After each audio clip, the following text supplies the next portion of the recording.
Diabetic फूट म्हणजे काय माहितीये? माहित असणारच, तरी पण समजून घेऊया.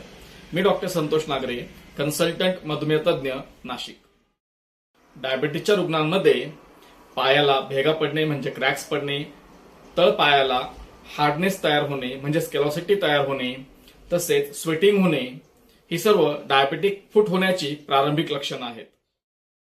रक्तातील साखर जास्त राहिल्यामुळे पायातील नसा तसेच रक्तवाहिन्या खराब होतात आणि डायबेटिक फूट होण्याचा धोका निर्माण होतो.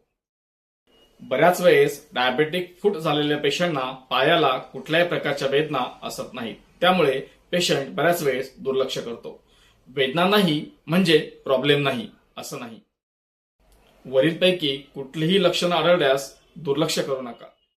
सुरुवातीच्याच काळात डॉक्टरांना दाखवून योग्य ते उपचार घ्या आणि आपला पाय अॅम्प्युटेशन होण्यापासून वाचवा. आवडले असेल तर लाईक करा, शेअर करा आणि चॅनलला सबस्क्राईब करा. धन्यवाद.